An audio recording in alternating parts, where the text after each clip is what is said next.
আসসালামু আলাইকুম ওয়া রাহমাতুল্লাহি ওয়া বারাকাতুহু। আজকে আমরা অনার্স তৃতীয় বর্ষ হিসাব বিজ্ঞান বিভাগের বইয়ের তালিকা আলোচনা করব। আপনাদের হিসাব বিজ্ঞান তৃতীয় বর্ষের কয়টা থিওরি বই রয়েছে, কয়টা ম্যাথ বই রয়েছে, কয়টা বাংলা, কয়টা ইংরেজি, কয়টা সহজ, কয়টা কঠিন, কয়টা প্রাইভেট পড়তে হবে, কয়টা হবে না, এ বিষয়ে পূর্ণাঙ্গ আলোচনা হবে। তার আগে বলে রাখি যে মোট বই হচ্ছে আপনাদের থার্ড ইয়ারের জন্য ৮টা, হ্যাঁ? তার মধ্যে থিওরি বই হচ্ছে ৪টা আর অঙ্ক বই হচ্ছে ৪টা। থিওরি বই নিজে নিজেই পড়তে পারবেন আর অঙ্ক বইগুলোর জন্য প্রাইভেট পড়ার প্রয়োজন রয়েছে। চলুন তাহলে শুরু করা যাক বইগুলো কি, কি। ১ নম্বর বই রয়েছে নিরীক্ষা ও নিশ্চয়তা। এটা থিওরি বই, এটা বাংলা ভার্সন। এটাতে কোনো ম্যাথ নাই, এটা নিজে নিজেই পড়তে পারবেন, এটার জন্য প্রাইভেট পড়ারও কোনো প্রয়োজন নাই। এরপরে দ্বিতীয় বই রয়েছে উচ্চতর হিসাব বিজ্ঞান ১। এটা ম্যাথ বই, এখানে ম্যাথ পড়েই আপনাকে পাস করতে হবে, যেহেতু ম্যাথ করতে হবে অর্থাৎ ইংরেজিতে আপনাকে ম্যাথ করতে হবে। এটা কঠিন রয়েছে, এটা প্রাইভেট পড়ার প্রয়োজন রয়েছে। এটা ইংরেজি ভার্সন বলা যায়, তবে বাংলা ভার্সনে অ্যান্সার করতে পারবেন। তো এই হচ্ছে আপনাদের উৎপাদন ব্যয় হিসাব বিজ্ঞান ১। সরি, দ্বিতীয় বই হচ্ছে উচ্চতর হিসাব বিজ্ঞান ১।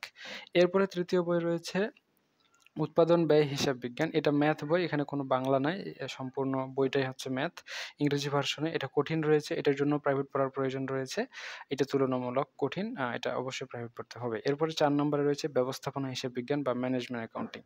এটাও ম্যাথ বই, এখানেও কোনো থিওরি নাই। সামান্য পরিমাণ থিওরি আছে ১০-১৫ নম্বর, তবে ম্যাথ করেই আপনাকে পাস করতে হবে এবং এটার থিওরি এ পার্ট সবকিছুই হচ্ছে ইংরেজিতেই পড়তে হবে। বাংলায় পড়ার কোনোই এখানে অপশন নাই। সো অবশ্যই ব্যবস্থাপনা হিসাব বিজ্ঞানটা আপনাদের প্রাইভেট পড়তে হবে।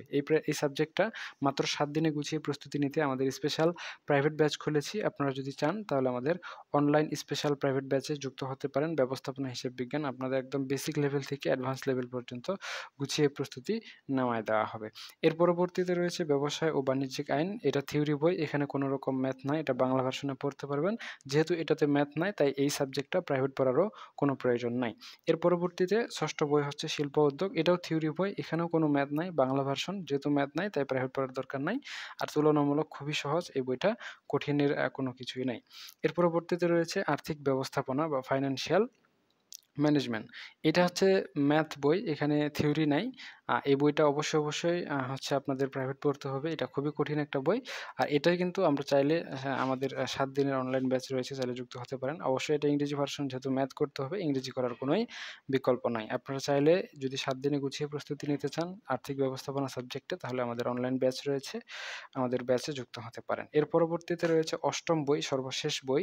সেটা হচ্ছে ব্যাংকিং, বীমা তত্ত্ব ও আইন ও হিসাব। তো এই যে বইটা রয়েছে এটা থিওরি বই, এখানে কোনো ম্যাথ নাই। যেহেতু ম্যাথ নাই, এটা খুবই সহজ এবং এটা বাংলা ভার্সন। সো আপনাদের জন্য এটা বেনিফিশিয়াল হবে যে আপনারা বাসায় বসেই প্রস্তুতি নিতে পারবেন। তো এই হচ্ছে আপনাদের ৮টা বই। আমরা আগামী ক্লাসে আপনাদের চতুর্থ বর্ষের বইগুলো আলোচনা করব। আজকে এ পর্যন্তই। আমাদের অনলাইন ব্যাচে যুক্ত হতে চাইলে যুক্ত হতে পারেন। অ্যাকাউন্টিং ডিপার্টমেন্ট ফার্স্ট ইয়ার থেকে লাস্ট ইয়ার পর্যন্ত যে সাবজেক্টগুলো আমরা অনলাইনে প্রাইভেট পড়াচ্ছি, এখানে লিস্ট আপনাদের দিয়ে দিয়েছি। আপনারা এই লিস্টটা দেখে আমাদের অনলাইন ব্যাচে যুক্ত হতে পারেন। প্রতিটা সাবজেক্ট কমপ্লিট করতে মাত্র ৳৫০০ লাগবে। আপনি পরীক্ষা পর্যন্ত গ্রুপে থাকতে পারবেন।